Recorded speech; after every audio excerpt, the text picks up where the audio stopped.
Assalamualaikum dan salam sejahtera keluarga Malaysia. Berita Pagi Sarawak edisi Isnin 4 Julai bersama saya Fazril Hisham Afandi.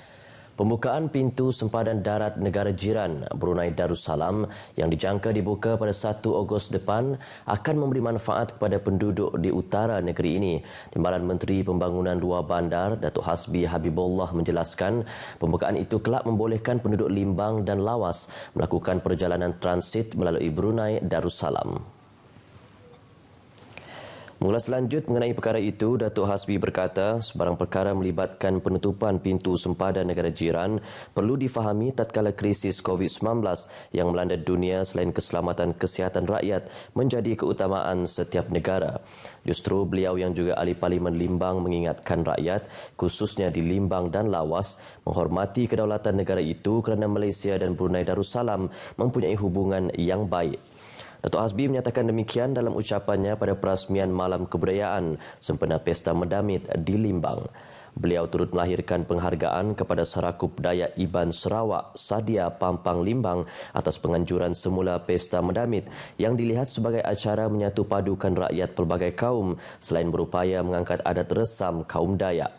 Pesta yang berlangsung 2 hari itu, anjuran Sadia Pampang Limbang dan Saberkas Cawangan Batu Danau dengan kerjasama pejabat residen bahagian Limbang. Pada majlis tersebut, beliau turut mengumumkan peruntukan RM30,000 untuk Pesta Medamit. Nilai-nilai integriti perlu dititik beratkan, khususnya dalam kalangan penjawat awam, agensi kerajaan dan swasta serta segenap lapisan masyarakat dalam usaha menangani masalah rasuah, integriti dan tadbir urus di negeri ini. Menurut Timbalan Premier Sarawak, Datuk Amar Awang Tengah Ali Hassan, perkara tersebut perlu dilaksanakan bagi memastikan mereka mengamalkan budaya kerja unggul dengan ciri-ciri moral dan etika yang kukuh. Datuk Amar Awang Tengah yang juga ahli Dewan Undangan Negeri Bukit Sari menjelaskan kerajaan negeri akan terus mempergiatkan lagi usaha dalam membudayakan integriti melalui pelbagai program yang merangkumi semua lapisan masyarakat di setiap kawasan. Beliau berkata demikian kepada pemberita selepas pelancaran program pembangunan integriti bersama komuniti dalam Jelajah Integriti Siri 6 2022 bahagian Limbang di Dewan Masyarakat Sundar Lawas. Terdahulu dalam sesi ucapannya, Datuk Amar Awang Tengah memberitahu program tersebut merupakan kerjasama antara kerajaan negeri bersama Institut Integriti Malaysia ke arah mewujudkan budaya tadbir urus yang baik, berintegriti dan anti rasuah. Pada majlis tersebut, turut diadakan sesi penyampaian pampasan kepada 42 orang penerima berjumlah lebih RM17,161,000 bagi projek lapangan terbang baharu Lawas dan 2 penerima bagi projek pembesaran kampung air terjun fasa 2 berjumlah RM193,296. Lebih 500 belia di Sibu hadir pada program Youth Entrepreneur Setup YES membuktikan bahawa program itu sememangnya dinantikan oleh golongan itu. Timbalan Menteri Pendidikan dan Inovasi Dr. Anwar Rapai berkata, langkah Kementerian Belia, Sukan dan Pembangunan Usahawan Sarawak menganjurkan program itu adalah tepat kerana ia satu medium untuk merapatkan golongan usahawan muda. Dr. Anwar juga menyifatkan ia sebagai langkah permulaan untuk seorang usahawan belia melangkah lebih jauh dalam perniagaan yang diusahakan. Saya percaya juga Kementerian Belia dan Sukan dan Pembangunan Usahawan ini akan mempunyai suatu jangka panjang untuk memberi bantuan dan juga untuk membantu para belia di dalam membangun diri mereka di dalam bidang keusahawan ini. Berucap pada perasmian program YES Sibu 2022 di Dewan Kompleks Islam Sibu, Dr. Anwar yang juga ahli Dewan Undangan Negeri Nangka memberitahu akan sentiasa memberi sokongan penuh terhadap program yang diadakan untuk belia di Sibu. Dalam pada itu, beberapa peserta yang ditemui juga menyambut baik program yang diadakan ini. amat penting untuk belia, terutama di Sibu dan kawasan Zon Tengah, kerana banyak informasi berkenaan dengan bantuan, berkenaan dengan support daripada state government untuk belia-belia yang ingin menceburi dalam bidang keusahawanan. Memberikan banyak manfaat kepada usahawan belia yang mahu mulakan perniagaan.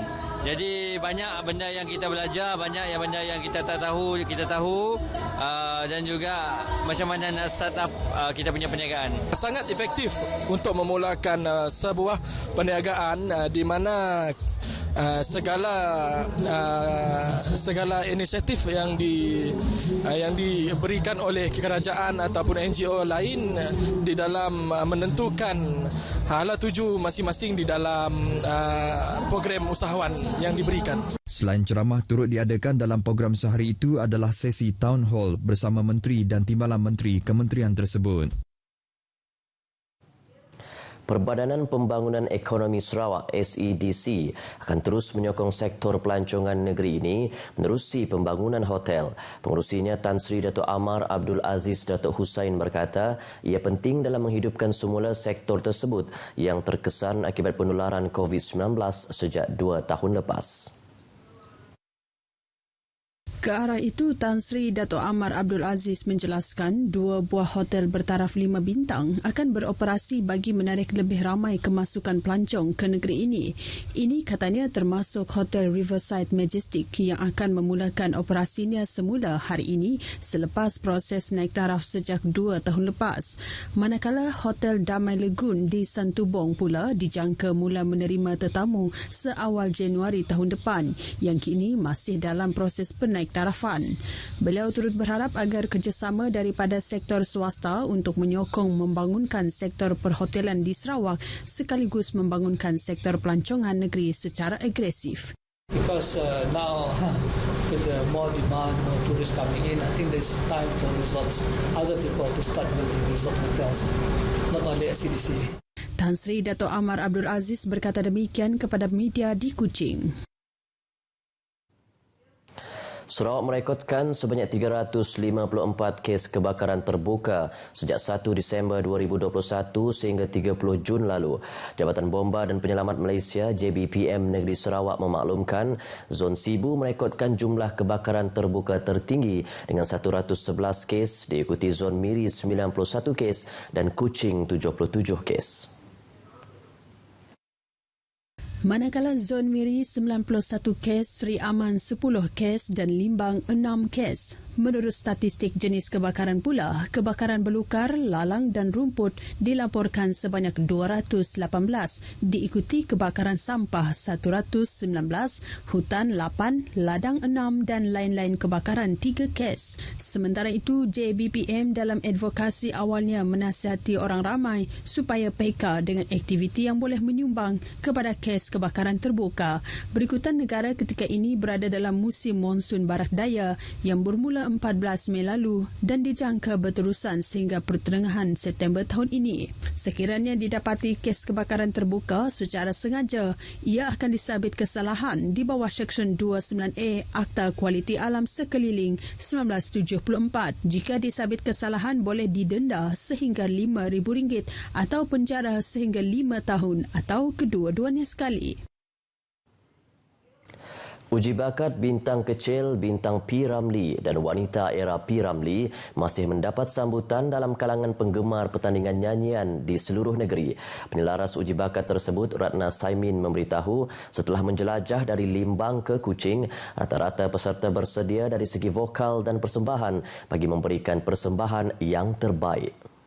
Peserta bukan sahaja dari segi vokal mereka. Ratna menambah, peserta juga bersemangat dan melakukan ulang kaji terutama bagi uji bakat bintang P. Ramlee dan uji bakat itu akan diteruskan bagi mencari kualiti nyanyian dan persembahan yang sesuai untuk mewakili Sarawak ke peringkat zon dan negeri.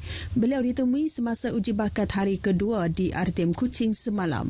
Dalam pada itu, peserta Muhammad Nazim Samsudin berusia 40 tahun memberitahu minatnya terhadap seniman agung Allahyarham Tan Sri P. Ramlee sejak dari kecil telah membawa keyakinan kepadanya untuk menyertai uji bakat tersebut walaupun tidak pernah menyertai mana-mana pertandingan nyanyian sebelum ini.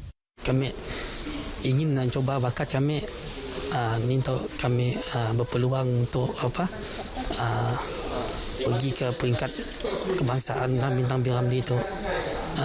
Lagipun kami pun suka minat dengan dari kecil dengan arwah Tan Sri P.Ramlee. Bagi peserta uji bakat bintang kecil, putera Muhammad Amin, Muhammad Nazim, 11 tahun, yakin uji bakat tersebut bukan sahaja mengasah bakat nyanyian, bahkan ingin mencuba sesuatu yang baru. Kami selalu nyanyi di rumah, lalu bapa mbak kami bintang kecil. Uji bakat lah.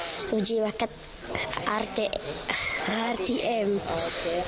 Harapan kami besar sebab kami dah cuba macam-macam audition dan kami berharap kami dapat marah ke peringkat yang seterusnya lah, peringkat kebangsaan macamnya. Acara Sukan Olimpik Khas Negeri Sarawak memberi ruang kepada golongan kurang upaya intelek untuk terus berkembang dari aspek kecergasan, fizikal, keberanian dan keterlibatan bersama keluarga sesama para atlet dan masyarakat secara umumnya.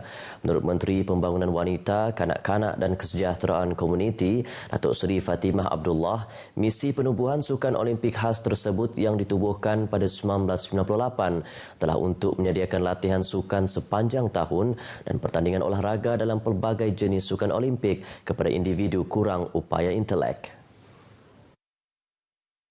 Datuk Seri Fatimah menjelaskan untuk membangunkan seorang atlet, ia mengambil masa iaitu dari mengenal pasti bakat, seterusnya pemenang selain semangat, biar saya menang tetapi jika saya tidak boleh menang, biarkan saya cukup berani dalam mencuba yang diinginkan.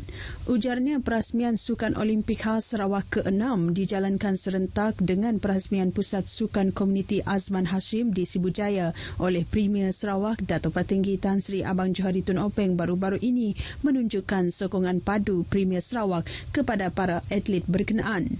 Beliau berkata demikian ketika berucap pada Majlis Penutupan Sukan Olimpik Khas Negeri Sarawak di Universiti Teknologi Sarawak Sibu. Datuk Seri Fatimah turut berharap melalui tamasya tersebut para atlet kekal menyemai rasa perpaduan dan menampilkan semangat kesukanan yang tinggi. Sekian berita pagi Sarawak edisi Isnin 4 Julai. Assalamualaikum dan salam keluarga Malaysia. Jumpa lagi.